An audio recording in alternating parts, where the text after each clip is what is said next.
New Year's, my boyfriend at the time, one of our friends, and myself drove up to the entrance, seaside town in Australia just south of Newcastle. My boyfriend and his friend decided to have an early night. I wasn't ready to go to sleep yet, and we were right on the main road, just up from the bars and clubs, so I headed down there hoping to catch up with some friends I knew from the area. Obviously, I'd had a few drinks at this point, given it was New Year's Eve. I wasn't able to find my friends, and the venues were starting to close, so I turned around to come back. As I walked up the street, I was approached by a group of 5 men, 4 young, probably in their 20s, and an old man, 40 plus.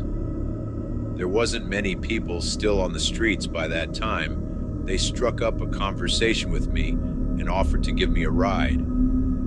I already felt uneasy, so said no thanks and tried to walk off. But as we approached a parked sedan, they pushed me into the back, still keeping up the false pretense they were going to give me a lift back to my accommodation. As we approached where I was staying, they deliberately spoke loudly over the top of me, and we drove right past. They headed off the main road and proceeded along a country road to a farmhouse, asking me all kinds of personal questions on the way. Who was I there with? Where was I from? How old was I?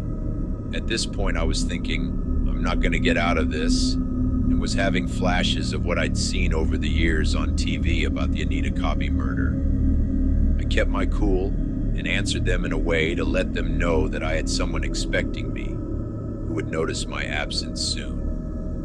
I also told them I was 15 years old. I was 18, and that seemed to cause some debate among them. If not for the age, then for the possibility that somebody might already be out looking for me. The farmhouse was bare and didn't really look like anyone was living there. They sat me in a chair in the middle of the living room while they all went into the attached kitchen.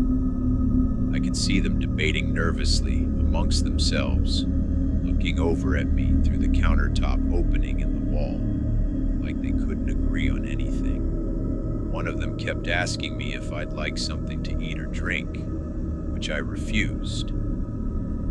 While they were talking, the old man broke away from the group, came out and asked me if I wanted to go up the back with him to see the horses, in a creepy tone like he was talking to a child.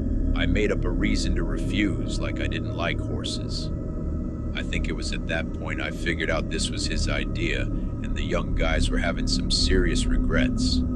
It's likely they were trying to figure out how they were going to get out of this now. What would a man that age be doing hanging around a bunch of young guys?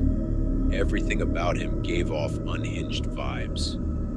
I'd played it pretty cool throughout, not wanting to do something that could set them off. I saw the opportunity to get out of there by keeping up the pretense of believing the excuses they'd been giving me. We got back in the car and headed back to the entrance where they'd abducted me.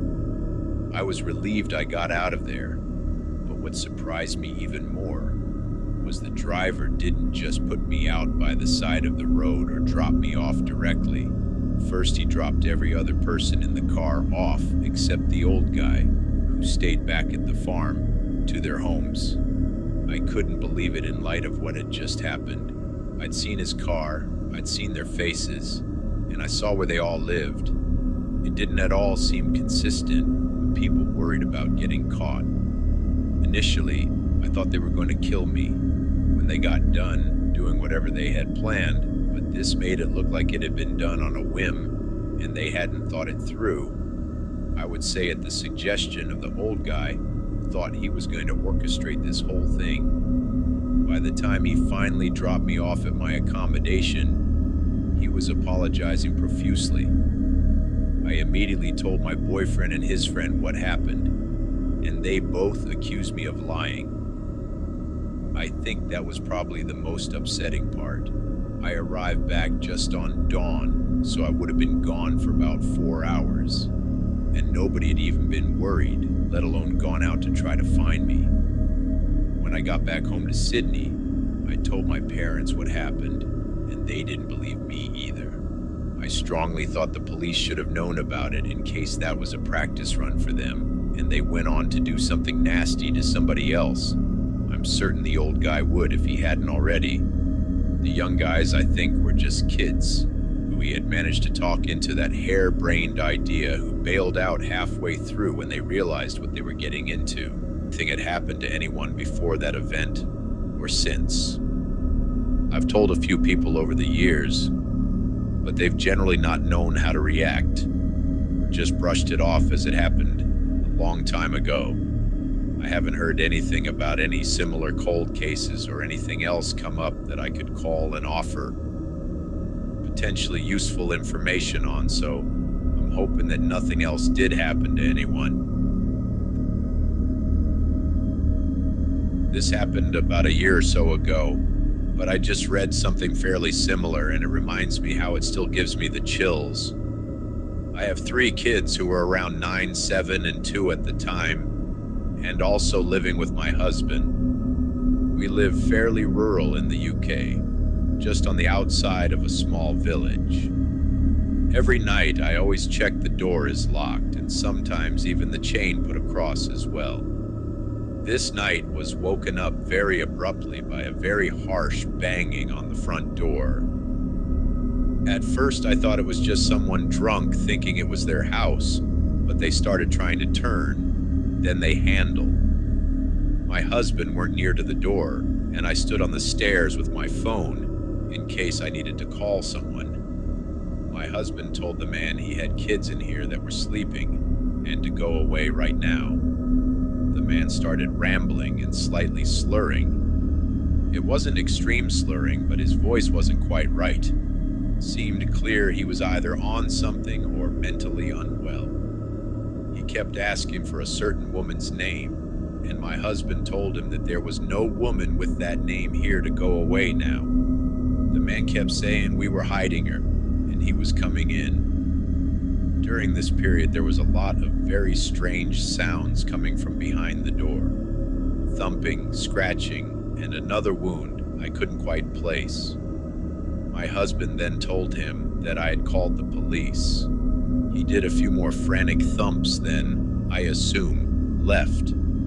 Because we heard nothing else. We heard nothing else like him attempting this with the neighbors either. For a few hours I waited in case he came back.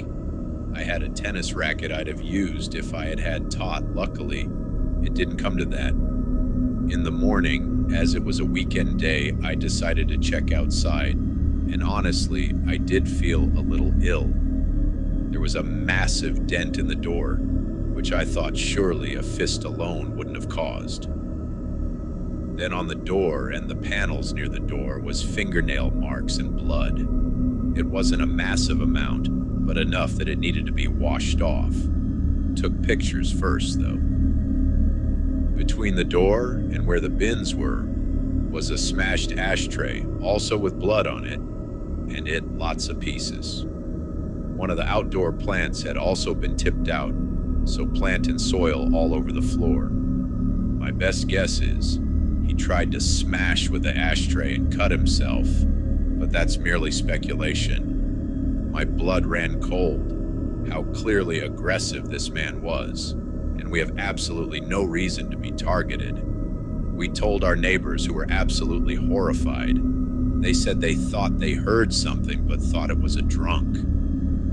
When we mentioned the woman's name, the neighbor said, "Oh God, that's last few doors down from us, who used to live where we do. She used to be into drugs and a few shady people, and the neighbor reckons maybe one of her old drug-taking companions was searching for her. Even now, there have been a few incidents in her house where police have been called, but I'm not sure what for. Now we have a video doorbell and alarms fitted, so at least now a button goes straight to a security system that if you don't answer, will send the authorities. It didn't end in danger, but it so easily could have done, and that's scary as hell." Years ago, and I never figured out what the hell was really going on. I was staying with my mom for 2 months over the summer, helping her get settled after my dad passed. She just moved out of the house I grew up in and into a new suburb. Seemed like a really safe neighborhood, just normal houses and people who mostly kept to themselves. One night I'm just watching TV in the living room. Mom had gone to bed already. I hear a knock at the back door. Not the front, the back. I just sat there for a second like, did I actually hear that? Because who knocks on a back door? The porch light was off so I couldn't see anything. And they weren't knocking again. Just dead quiet.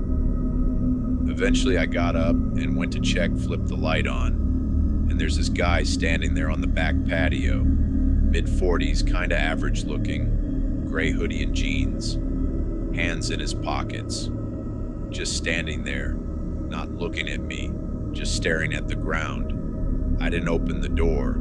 Obviously I was just like, can I help you? He just had this really creepy demeanor.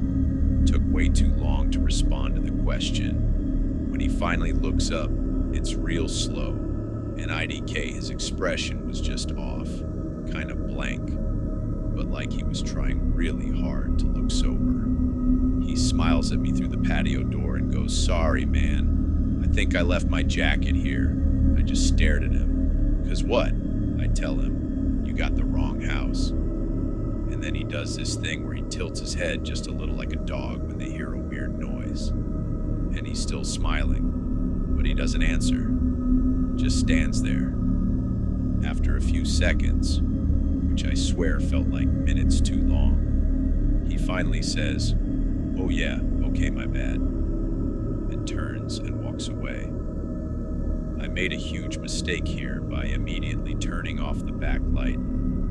It didn't click right away, but the house had one of those old wood fence gates that creaks and latches real loud. In the middle of the night, I woke up in a sweat because I just realized I hadn't heard it. I went back and turned on the light, and I could see that it was still closed.